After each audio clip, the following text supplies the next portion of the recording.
Merci beaucoup d'être présent avec nous aujourd'hui.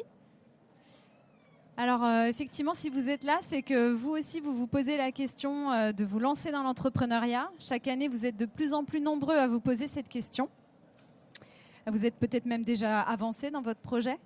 Et c'est vrai qu'aujourd'hui, vous pouvez trouver beaucoup d'informations sur le sujet, mais tellement d'informations que vous êtes perdus. On trouve aussi plein de recettes pour vous aider à entreprendre et réussir dans l'entrepreneuriat. Donc aujourd'hui, l'objectif, c'est de vous faire gagner du temps, de vous aider à trier le bon grain de livret et vraiment de vous donner les bonnes questions à vous poser, les sujets clés à travailler qui vont vraiment vous aider si vous voulez se lancer dans l'entrepreneuriat et surtout vous aider à faire des choix. Alors on va se mettre dans la peau d'un ou d'une entrepreneur et explorer différents aspects. Cette conférence, elle vous est proposée par BGE. Donc, si vous ne nous connaissez pas, vous pourrez venir nous découvrir sur le stand B9 juste derrière.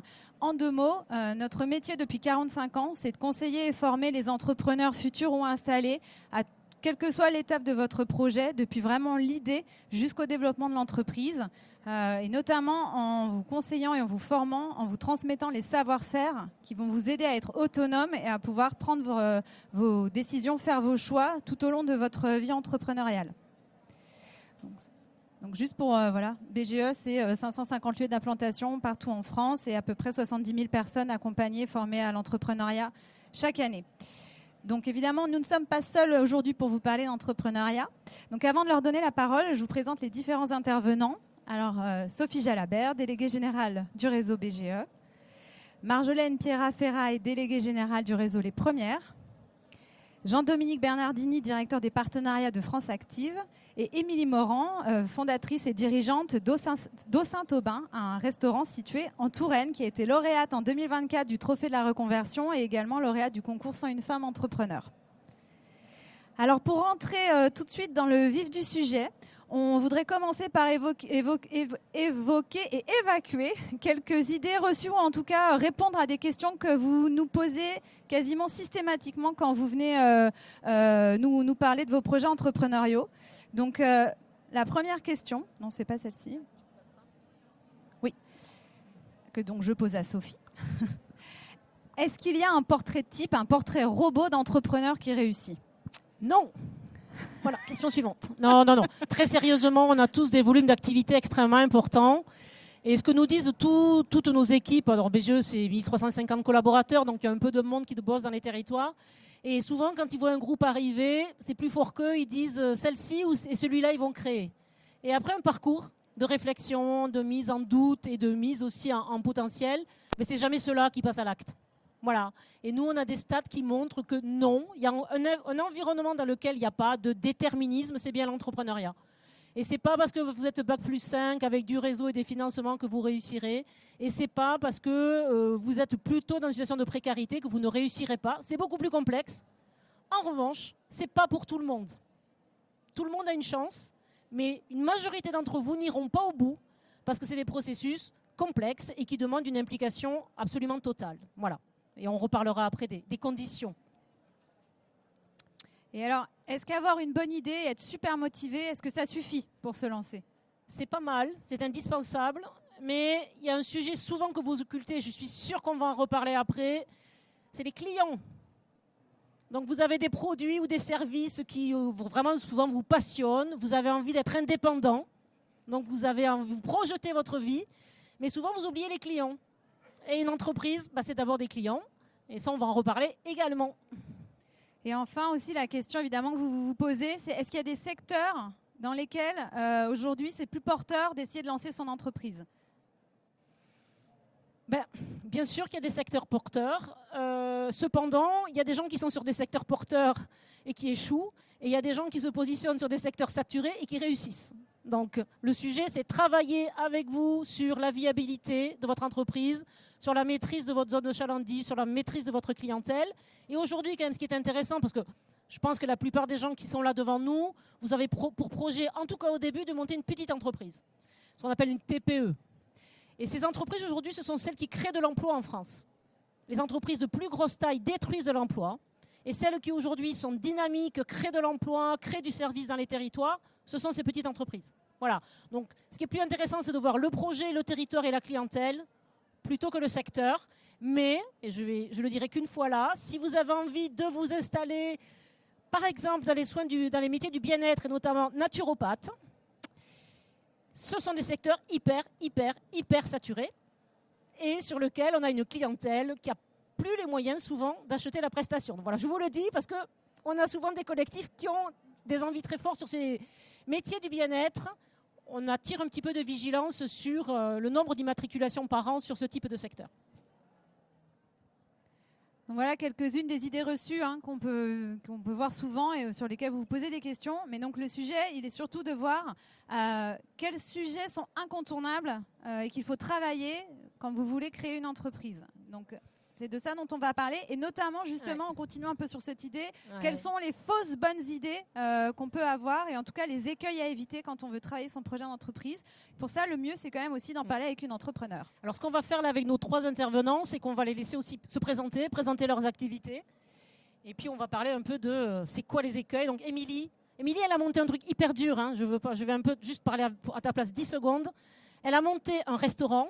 C'est juste compliqué, dans un village de 341 personnes. La plupart des gens auraient dit c'est juste pas possible. Et il se trouve que ça cartonne. Raconte-nous. Exactement. J'ai ouvert un bar-restaurant dans le nord de l'Indre-et-Loire, à Saint-Aubin-le-des-Pins, dans un village de 341 habitants, qui est le village de ma grand-mère. Pourquoi ? Ça a été le fait qu'à ce moment-là, je voulais créer mon entreprise. Je ne savais pas encore trop quoi, et le restaurant a été mis en vente. Et je me suis dit, allez, on se lance, on y va, c'est mon rêve de gamine. C'était parti pour le lancement du projet. Et du coup, bah, c'est très bien. J'ai lancé un processus, j'ai démissionné de mon emploi.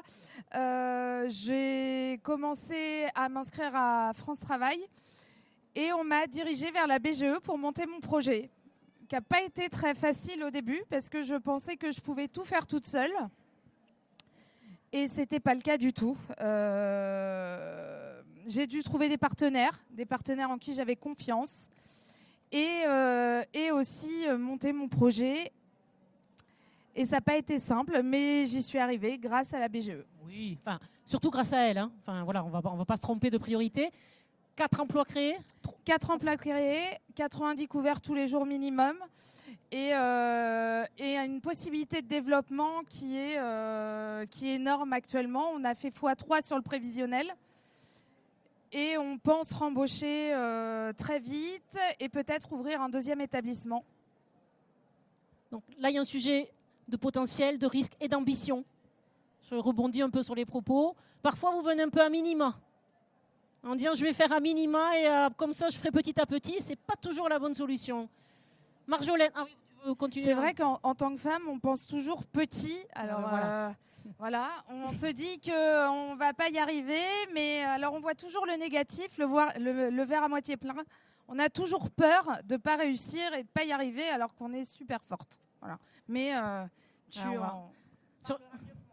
Marjolaine Ferrat est donc déléguée générale de la Fédération des premières. Tu nous présentes les premières et puis tu nous parles un peu entrepreneuriat féminin peut-être. Bonjour, elles me provoquent un petit peu parce qu'elles savent qu'aux premières, on déteste l'adjectif petit parce que les femmes, elles ont toujours une petite idée, un petit businessman, un petit truc à vous présenter. Et donc, nous, on interdit, ça fait partie des rares interdits qu'on a, on interdit aux femmes entrepreneurs qu'on accompagne d'utiliser cet adjectif-là. Donc, aux premières, nous accompagnons depuis 20 ans des femmes entrepreneurs et des équipes mixtes. Je le dis parce que là, je sens que quand je dis femmes entrepreneurs, les messieurs, ils décrochent et il ne faut pas. Parce que les femmes entrepreneurs, elles ont des résultats statistiques qui sont meilleurs que les hommes entrepreneurs quand elles sont à la tête de TPE et de PME. Elles ont un taux de croissance supérieur et un taux de pérennité à long terme plus fort. Et donc, il vaut mieux comme homme, si vous créez une entreprise, vous associer à une femme pour vous permettre de mettre toutes les chances de votre côté. Premier conseil. Donc, nous accompagnons les femmes et les équipes mixtes comme BGE, de l'idée vague jusqu'à la montée en échelle. Et on le fait en travaillant avec vous sur ce qu'on appelle les biais des femmes entrepreneurs. Donc, ces côtés qu'on a en général. Toutes les femmes, elles ne sont pas pareilles. À penser petit, par exemple. Et on vous accompagne à la fois sur vos biais et on vous accompagne surtout pour maximiser votre ambition et maximiser votre potentiel. C'est-à-dire qu'on pense qu'aujourd'hui, les femmes en France, elles sont en dessous en termes de création d'entreprise, de là où elles pourraient être. Elles pourraient créer beaucoup plus de valeur, elles pourraient créer beaucoup plus d'emplois. Il faut qu'on leur dise, il faut qu'on les soutienne et il faut un petit peu, si vous m'autorisez l'expression, qu'on leur botte le cul pour qu'elles créent plus gros, plus grand et plus d'emplois. Et ça, c'est notre métier. Moi, j'aime, dans ce que vous avez dit, j'aime bien dans les écueils, parce qu'on est là pour parler des fausses bonnes idées, je croyais que j'allais faire tout toute seule. Moi, je l'avais noté dans les trucs que je voulais vous partager. On a ce côté, non mais ça c'est bon, je vais me débrouiller. Ça, je vais faire moi-même. Voilà. Donc ça, c'est vraiment un écueil et la fausse bonne idée. Hein. Donc, vous n'alliez pas y arriver en faisant tout toute seule ou tout seul. Donc, il faut l'intégrer dès le départ. Que vous allez avoir besoin d'appui de prestataires, de gens qui vont entourer votre entreprise et il faut l'intégrer dans votre modèle économique. Si ça ne rentre pas dans votre modèle économique, c'est que le modèle économique, il n'est pas bon et qu'il faut le retravailler et le repenser pour que ça rentre. Parce que si cet appui-là, il ne rentre pas au départ, c'est mort. Merci.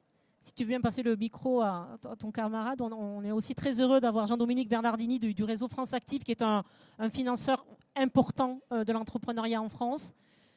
C'est quoi, alors, France Active, c'est quoi plus concrètement? Et puis, c'est quoi les mauvaises postures, les mauvaises démarches quand on cherche du financement, ou plutôt qu'on n'en cherche pas parfois même? Oui. Merci à toutes et tous. Oui, alors France Active, en 2 mots, je ne vais pas faire long. Alors, on est un financeur solidaire. On est un acteur de l'économie sociale et solidaire et on intervient également en financement sur la création d'entreprise. Donc l'idée pour nous, c'est de faciliter l'accès au crédit bancaire, donc faciliter l'accès au financement aux personnes qui sont éloignées du financement. C'est un peu l'objectif. Et pour ça, on développe toute une démarche de soutien, de conseil, d'accompagnement et d'accès au financement en articulation et en bonne coopération avec les autres réseaux. Mais on y reviendra peut-être sur l'articulation des réseaux et le fait que tout à chacun, tout entrepreneur ou tout porteur de projet peut être accompagné. C'est important et ça permet de faire le lien avec l'écueil, mais qui a déjà été dit, de faire toute seule ou de faire tout seul. Donc ça, effectivement, c'est quelque chose qu'il ne faut pas faire. Et puis deuxième écueil, parce qu'en tant qu'acteur du financement, c'est vraiment la relation à la banque. Je pense qu'il y a quand même quelque chose à démystifier sur le regard qu'on porte auprès des banques, qui peut être identifié comme étant censeur. Effectivement, c'est se confronter à l'autre, se confronter à quelqu'un qui va en financer. Donc ça veut dire qu'il va falloir travailler, préparer et apporter de l'argumentaire. Et ben c'est ça le sujet, c'est que pour nous, il nous semble essentiel d'avoir accès au crédit bancaire parce que ça prépare, et notamment au moment de la création d'entreprise, parce que ça met dès le départ et ça crée dès le départ un lien fort avec son banquier qui va vous aider à développer votre activité ensuite et qui a toutes les solutions en tant qu'acteur bancaire à proposer aux professionnels que vous allez devenir en tant qu'entrepreneur pour développer l'activité. C'est un des éléments forts. Mais dès le départ, ça permet aussi de valider à la fois le projet et puis de permettre un autre élément qui nous semble essentiel aussi, c'est le juste calibrage. Alors maximisation, en tout cas, vraiment, il faut bien calibrer son besoin et notamment identifier quelles sont les ressources en face. Et de se dire qu'on va autofinancer, alors déjà, il faut avoir les moyens et on ne l'a pas toujours, c'est la première chose. Et donc l'idée, c'est vraiment de faire le lien avec un acteur qui donne aussi accès à des financements. Et nous, notre rôle, c'est bien ce rôle-là, de permettre à les personnes qui sont éloignées du monde bancaire d'y accéder et d'y accéder, je dirais, au juste prix, c'est-à-dire qu'il n'y ait pas non plus un surcoût lié à une difficulté d'accès au crédit, parce que c'est parfois on a un surcoût lié au risque potentiel. Donc nous, on est là, on a ce rôle-là, et on intervient avec un outil qui est un outil de garantie, mais on y reviendra peut-être. Merci. Et donc, déjà 2 fausses bonnes idées. Penser qu'on peut faire tout seul. Penser qu'on peut faire tout seul et penser qu'on peut faire à minima. La question du financement, notamment bancaire, les stats le racontent. La pérennité de votre entreprise dépend de votre accès au financement, entre autres bancaire. Et n'imaginez pas que vous allez demander un petit prêt à la création en vous disant dans 1 an, j'irai chercher un peu plus. Ça n'existe pas. Les banquiers ne vous suivent pas dans ces histoires-là. Bon. Donc ça, voilà, ça c'est des éléments importants. Peut-être 2 autres sujets de fausses postures. Après, je te passe la parole pour rebondir. Premier sujet, vous venez souvent nous voir en disant « je choisis quel statut ?» La question est légitime. Elle est, je suis désolée, mais quasiment sans intérêt. Non, mais ce n'est pas la première question. La question du statut, en France, on a presque fait une stratégie entrepreneuriale qui est une stratégie de statut. Et une entreprise, ce n'est pas un statut. Une entreprise, c'est un client, c'est un service. Et en fonction du modèle économique qu'on va imaginer au regard de ce client et de ce service, il y a des statuts plus pertinents les uns que les autres. mais qui sont aussi liées à la projection que vous avez de croissance ou autre, et sur des sujets fiscaux. Donc on traitera toutes ces questions avec vous, mais ce n'est pas la vraie question. La question, c'est qu'est-ce que je vais vendre à qui? Et ça se travaille parce que ce n'est pas du tout naturel. Donc première fausse bonne idée. Et deuxième sujet, on n'en a pas encore parlé, c'est le mot compétence. Souvent on dit les entrepreneurs ont du talent, ils ont surtout des compétences. Et souvent vous allez être seul à devoir décider énormément de choses tout au long de la journée. Et pour savoir décider, il faut maîtriser des systèmes. Et souvent maîtriser des systèmes, c'est être compétent. Donc la question de la formation, croire qu'on peut aller vers l'entrepreneuriat sans formation, on pense que c'est aussi une fausse bonne idée. Et Amélie, tu voulais réagir? Juste entre l'idée qu'on a, notre projet, et la réalisation, on peut avoir une idée super bien, un projet hyper bien, mais il faut voir le contexte économique aussi de la région où vous voulez vous implanter. Faut être réaliste aussi entre le rêve et ce qui peut se passer. Il faut pouvoir gagner sa vie. Et on a souvent tendance à rêver et à se dire oui, on va entreprendre, on va y arriver. Mais il faut surtout gagner de l'argent et se faire plaisir. Et il faut faire attention à tout ça. Et les clients ne viennent pas tout seuls. Tout le monde nous dit oui, je vais venir, oui, enfin, je prends pour mon restaurant. On viendra, on viendra. Non, les clients, après, il faut les fidéliser, les faire venir, avoir de la communication. Et ça, c'est d'autres points où il faut vraiment avoir des compétences ou s'entourer des bonnes personnes. Merci. Et du coup, on a quand même déjà pas mal dévoyé le sujet qui suit, les points clés, ce qu'on veut travailler. Peut-être on continue avec toi, Marjolaine. C'est-à-dire pour toi, donc on a des gens qui ont envie d'entreprendre. C'est quoi les conseils que vous donnez aux premières pour sécuriser justement le passage à l'acte? Il y a plein de trucs sur lesquels j'ai envie de réagir. Eh bien, réagis, on est assez libre là. Allons-y, vas-y, réagis. D'abord, à propos de conseils, attention à tous ceux qui vous donnent des bons conseils. Tout le monde autour là. Ah non mais tu vas te planter. Non mais tu devrais pas faire ça. Mais pas maintenant. Mais moi je connais le secteur. Moi je connais un mec qui, non. Voilà, stop. Et puis encore plus stop quand c'est votre conjoint parce que c'est encore plus dangereux. Voilà. Les conseils, ça doit être des conseils de professionnels. C'est pour ça qu'il faut vous faire accompagner par des bonnes personnes, celles qui vont vraiment vous donner des conseils et pas reporter sur vous tous les préjugés, les biais ou les idées ou leur histoire personnelle. Voilà. Donc ça, c'était sur le côté conseil. Sur le côté statut, il y a un moment donné, on va aussi ouvrir vos chakras ou vos chemins sur l'entrepreneuriat. Il n'y a pas qu'un seul chemin quand on veut créer son entreprise. On se dit, je veux créer mon entreprise, je veux donner vie à mon idée. En réalité, on peut reprendre une entreprise. Reprendre une entreprise, ça permet de donner vie à son idée, mais plus vite. Déjà avec un marché, déjà avec des clients, déjà avec un outil professionnel, en se payant plus vite, parce que la question de la rémunération, elle est quand même au cœur du sujet. C'est plus simple parfois d'obtenir des financements bancaires quand on reprend que quand on crée. Donc ça fait partie des autres chemins possibles. Et puis il y a la franchise. Puis des fois aussi, on a peut-être plus vocation à s'associer à quelqu'un qu'à créer soi-même. Donc il y a autant chez BGE que chez les premières, on ouvre un peu tous les chemins avec vous, mais faut rester ouvert au-delà des statuts. On a parlé tout à l'heure du financement. Peut-être se dire aussi, attention, au moment où vous allez chercher le prêt bancaire, c'est pas quand vous avez un petit peu d'argent, ce qu'on appelle les fonds propres. Souvent, ce qui se passe, c'est que vous utilisez vos fonds propres, puis quand vous n'avez plus rien, vous allez chercher un prêt bancaire. Alors là, c'est vraiment pas ce qu'il faut faire. Donc, elle a raison, Sophie, de dire il faut demander tout de suite quelque chose. Enfin, il ne faut pas s'imaginer, je vais demander un petit peu, puis après, je demanderai plus. Mais il faut aussi le demander au bon moment, quand on a encore des fonds propres qui font un effet levier sur le financement bancaire. Je pense que Jean-Dominique, voilà. Vous êtes complètement d'accord avec ça. Et puis, sur ces questions de financement et de fonds propres, j'ai oublié, mais ça me reviendra. Ah si, pensez ce que ma présidente, les premières comme jeux, c'est une association. Ma présidente, c'est Kelly Massol, que vous connaissez peut-être, qui est une entrepreneuse française à succès, on va dire. Elle a une expression que j'aime bien. Elle parle du coefficient d'emmerdement.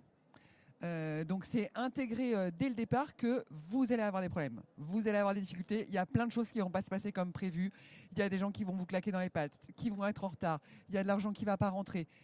tout ça, ça va faire partie de votre vie d'entrepreneur. Et donc, ce qu'elle dit, c'est qu'il faut intégrer dans tous ces modèles économiques, tous ces prix, tous ces plans, le coefficient d'emmerdement. Peut-être avant de voir avec Jean-Dominique, coefficient d'emmerdement, c'est quoi tes journées alors, 2 questions, pour après on rebondit, c'est tes journées, et tu as une énorme ambition, et je voudrais un peu que tu témoignes, ça se concrétise comment, comment tu la mets en œuvre cette ambition? Alors les journées sont très, très bien chargées. On est un peu le couteau suisse quand on est entrepreneur. Il faut savoir tout faire. Il faut arriver à entendre tout ce qu'on peut entendre dans la journée. On a une charge mentale qui est énorme. Mais du coup, il faut vraiment arriver à se canaliser, à mettre de côté, à écrire, trouver comment on peut fonctionner. Mais moi, mes journées, elles sont de 6h du matin à 23h entre l'administratif, la clientèle, les devis, la cuisine, le fournisseur qui n'a pas livré. Enfin bon, on ne s'en sort pas, mais on aime ce qu'on fait et on a un stress qui est complètement différent. J'ai le stress complètement différent que mon stress salarial. Et ça me donne envie de continuer, de vouloir entreprendre, de vouloir rembaucher encore du monde.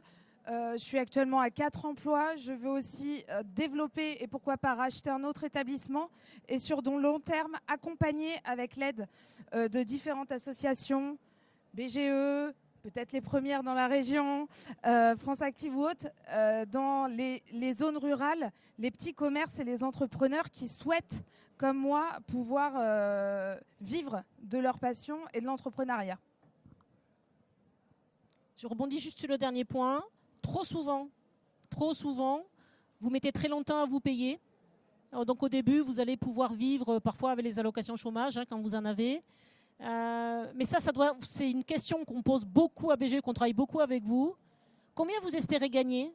Et par rapport à ce chiffre, comment on s'organise pour réussir à faire le chiffre d'affaires qui fait que vous allez vivre dignement de votre activité et qu'ensuite vous allez pouvoir créer de la valeur pour vous, le territoire, créer de l'emploi, ainsi de suite.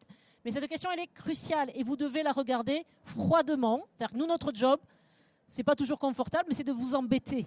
En réalité, c'est parfois même de vous obliger à penser contre vous-même, de déconstruire vos certitudes, de faire un effet miroir qui n'est pas toujours positif, mais c'est comme ça que vous allez résoudre. C'est comme ça que vous allez prendre les bonnes décisions.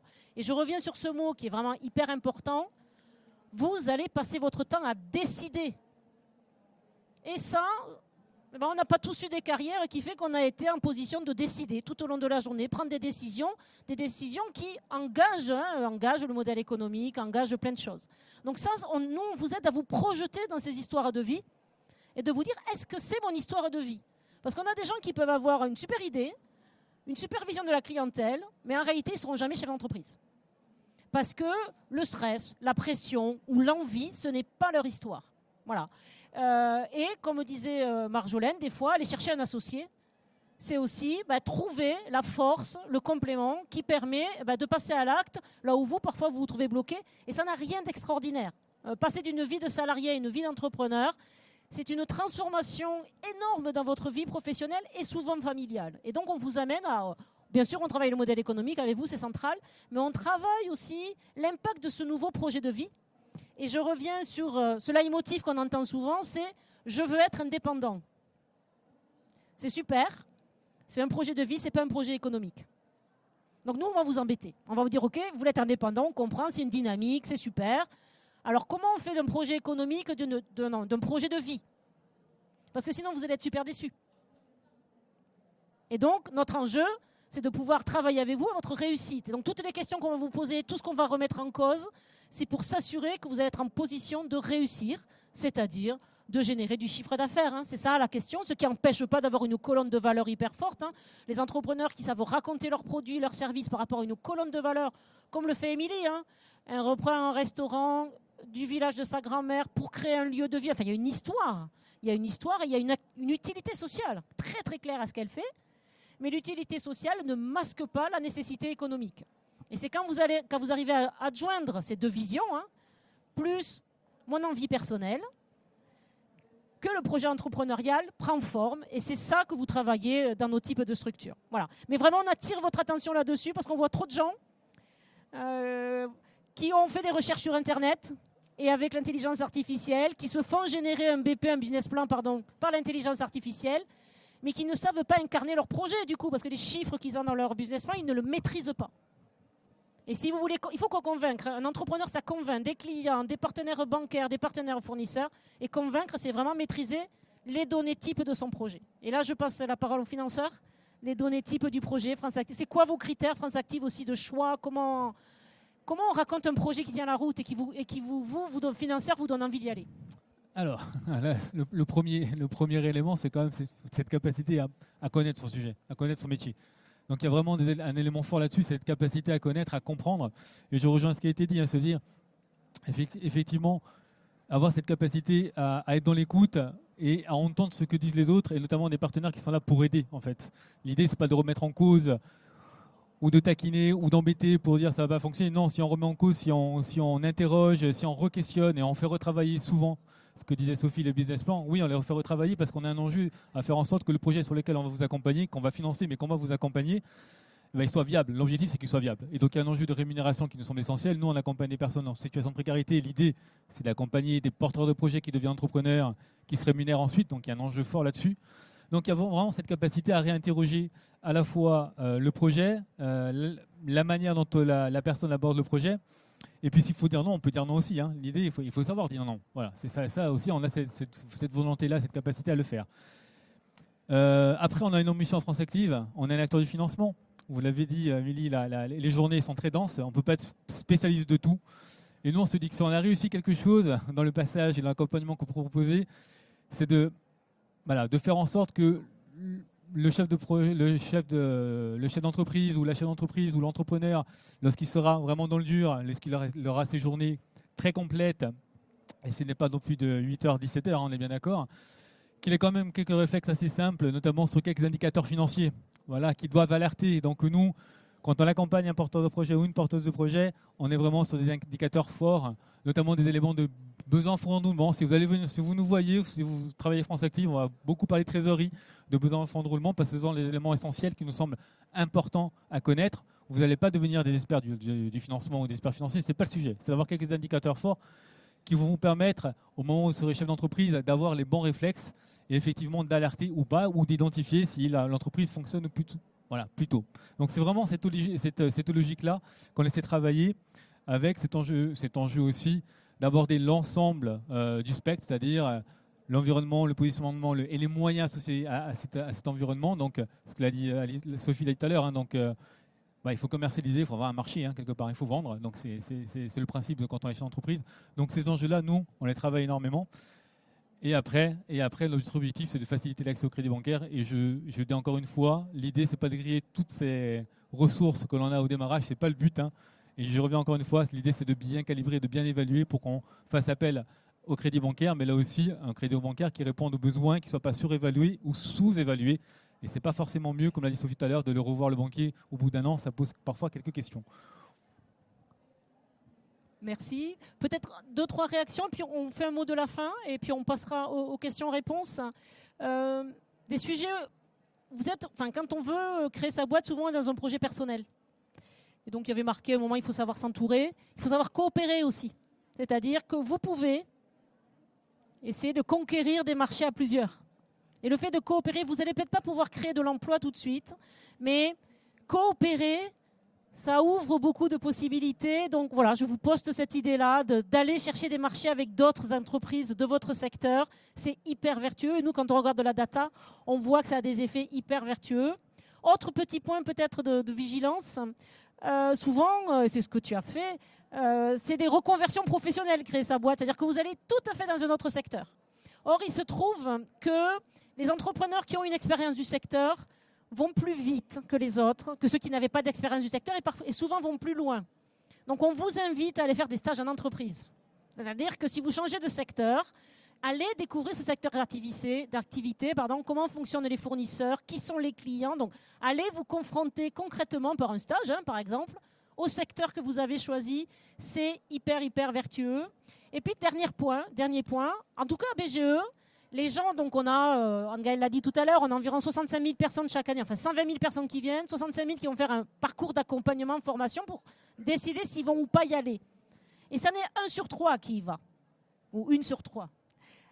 Donc ça veut dire que voilà, il y a 70% des gens qui passent chez nous qui, après avoir travaillé leur projet, disent pas tout de suite, pas comme ça, pas maintenant, pas sur ce projet. Mais il n'empêche que vous avez appris un truc en bossant avec nous ou en réfléchissant même par vous-même sur votre projet entrepreneurial. Ça vous a mis dans une dynamique hyper positive dans ce que vous voulez faire, avec qui vous voulez travailler, comment vous voulez travailler. Donc n'oubliez pas, même si vous ne créez pas, de valoriser tout ce que vous avez appris. Et puis ça vous permettra peut-être aussi, on a beaucoup de gens qui ne créent pas en temps 1 et qui viennent nous voir 3, 4, 5 ans après, et là ils sont mûrs. Et là ils sont mûrs, et là ils créent. Donc même si ça ne se fait pas tout de suite, si vous avez vraiment cette graine, cette envie entrepreneuriale, c'est pas parce que ça ne se fait pas maintenant que dans 3-4 ans, ce ne sera pas votre histoire. Donc il faut continuer d'y croire. Les gens qui y vont, ils s'éclatent. Voilà, pour la plupart, c'est une passion. Mais c'est une passion dévorante. Voilà, on n'a pas des journées complètement calmes. On a été entrepreneurs, plusieurs ici. Là. C'est pas tranquille la journée. Mais comme dit Émilie, quand vous vous levez le matin, vous savez ce que vous allez faire. Et ça, c'est quand même extrêmement positif. Un mot de conclusion, ou 3, si vous avez encore... Être entrepreneur, c'est à 100%, c'est 24 heures sur 24, c'est une autre mentalité. Mais en tout cas, ce qu'il faut, c'est quand on veut se lancer, c'est surtout croire en soi. Comme disait Caroline, on met des œillères autour de nos conjoints, notre famille, on se lance, que ça devienne réalisable. Et surtout, on s'entoure d'associations, réseaux, on en prend, ça, on peut y aller. Ils sont là pour nous aider et c'est eux qui nous aident à créer notre entreprise et peut-être à éviter de faire les choses qu'il ne faut pas faire, les erreurs. Voilà. Du coup, c'est le passage tout trouvé pour le coup. Non, mais le relais est très simple. Après, dans chacun de nos domaines de compétences, et vous le verrez après, on peut discuter encore tout à l'heure, et même sur le stand, et puis vous irez voir nos sites. Oui, dans chacun de nos domaines de compétences, on a des choses à vous apporter. Donc c'est ça qui me semble essentiel. L'appui d'un réseau, c'est quand même, c'est assez vertueux pour tout ce qu'on vient de dire. C'est vertueux aussi dans la viabilité de leur structure en général. Lorsque c'est accompagné par un réseau, ça permet d'accroître les chances de pérennité de la structure. Donc c'est quand même pas neutre. Donc, et puis surtout aussi écouter l'avis et le conseil de professionnels qui sont là pour vous appuyer et qui mettent l'affect un peu de côté. Et donc ça, c'est pas mal, parce que l'affect, il est peut-être positif, parfois négatif, peut-être un frein, peut-être trop porteur. Donc ça met aussi l'affect de côté. Donc c'est aussi ce regard-là qui est important et qui permet de se réinterroger. Voilà. L'affect, et puis aussi, autre chose, c'est qu'on a un point commun, BGE, France Active et les premières, c'est qu'on est des associations. Et nous, on cherche l'intérêt général, on a un but non lucratif. Donc, on ne vous emmène pas vers le chemin qui nous intéresse financièrement pour vous taxer de la thune. On vous emmène vers le chemin pour vous faire réussir, y compris quand ça vous contrarie. Et merci Sophie d'avoir mis la question de la rémunération. C'est un point commun qu'on a, c'est super important, au cœur des choses. Nous, on dit, pour qu'elles comptent, il faut que les femmes, elles comptent. Voilà. Donc, évidemment, vous n'êtes pas forcément à l'aise avec les tableaux Excel. On va trouver, ou BGE ou nous, le moyen que vous puissiez être à l'aise avec. Mais sinon... il ne faut pas y aller. Il y a 67% des femmes entrepreneurs qui se rémunèrent moins que le SMIC. Moins que le SMIC. Ça sert à quoi d'entreprendre si c'est pour perdre en autonomie économique et dépendre de son conjoint, de sa famille ou d'autres structures? Donc, il faut qu'elles comptent pour que les femmes comptent. On va vous faire compter. Tous ceux qui ne vous parlent pas de ces sujets-là, qui vous parlent de apprendre à pitcher, à faire un site web, tout ça, ils sont en train de vous emmener dans un chemin très dangereux. Et donc, écoutez ce que vous dit Sophie. La rémunération. Je ne dis pas que ça. Alors, on va passer aux questions-réponses. Juste, on a la chance d'être en France, il y a tout un écosystème. Enfin, c'est un des pays dans lequel il y a le plus d'acteurs pour aider à l'entrepreneuriat. Profitez-en. Voilà, tout ça, c'est le réseau CapCréa avec des acteurs de l'intérêt général. Et on est là pour vous aider à réussir. Et ça, franchement... il n'y a pas 12 pays avec ce type d'écosystème pour vous aider. Il y a des financements locaux. Enfin voilà, il y a plein de possibilités. Utilisez-le. Et maintenant, la parole est à vous. Si vous avez des questions et qu'on y réponde.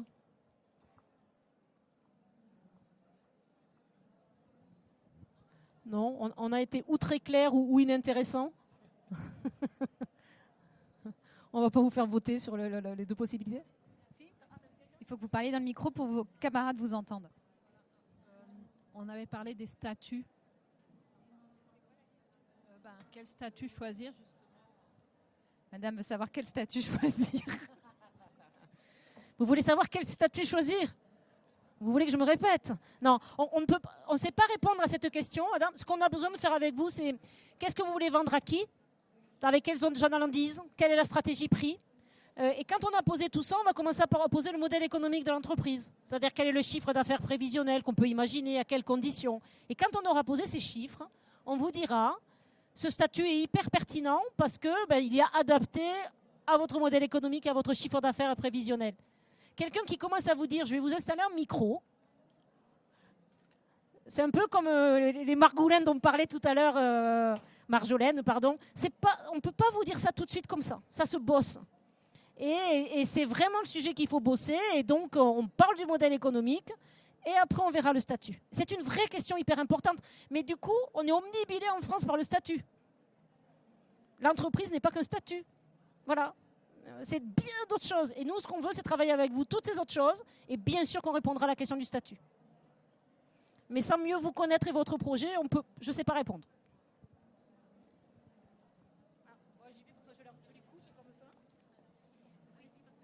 Oui, merci pour cette présentation très claire. Il y a sur la BPI quelque chose sur la création en fait. Et est-ce que vous conseillez, avant de venir voir une association, de faire tout ce cheminement de la BPI ou de le faire en parallèle? Parce que c'est assez complet. Mais voilà, non mais c'est une question que je me suis... Oui, enfin il y a le Pass Créa, mais il y a aussi des modules de création et qui sont un peu présents d'ailleurs dans beaucoup d'endroits. Donc est-ce que vous conseillez justement de... Alors,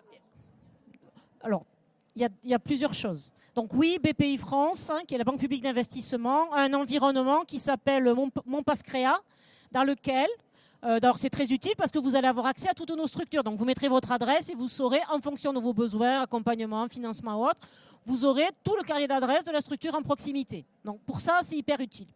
Après, oui, c'est intéressant de travailler sur le Pass Créa parce qu'il va vous questionner.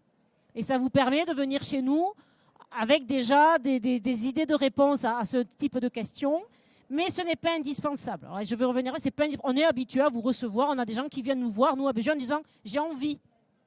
Et c'est tout. Ils n'ont pas été plus loin. Donc après, on bosse avec cette envie. On a des gens qui viennent nous voir. Ils ont tous rédigé le BP, business plan, pardon, il est rédigé à 100%. Donc on sait s'adapter au cas de figure. Maintenant, oui, vous devez aller chercher de l'information. Et oui, sur BPI, elle est sécurisée. Parce qu'il y a beaucoup de choses qui n'est pas sécurisée. Là, c'est sécurisé.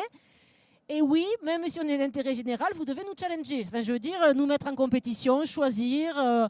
Est-ce que vous êtes mieux avec les premières ou mieux avec nous? C'est important pour vous d'être au bon endroit. Et pour être au bon endroit, il faut se renseigner. Donc oui, n'hésitez pas, ils seront contents en plus. Ouais. N'hésitez pas à faire un Pass Créa. Et ça va vous challenger un petit peu, ça va commencer à vous poser des questions, mais ce n'est pas indispensable. Voilà.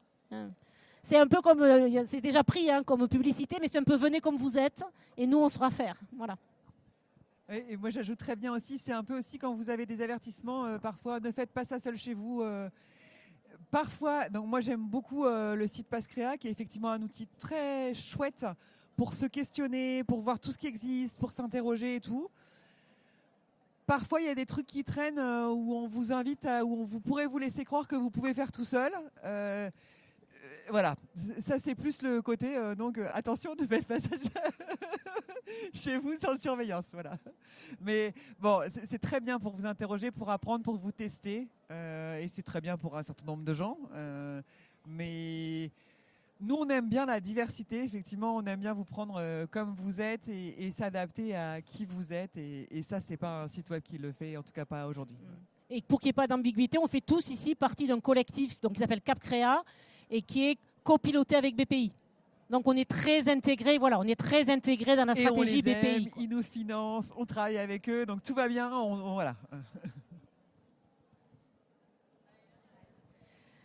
Écoutez, si vous voulez bien, on va s'arrêter là pour laisser la place à la conférence suivante. Vous avez le stand BGE, le stand des premières, si vous voulez avoir les adresses et autres, juste derrière. Merci infiniment, très bonne journée. Merci à vous trois de votre intervention. Sophie.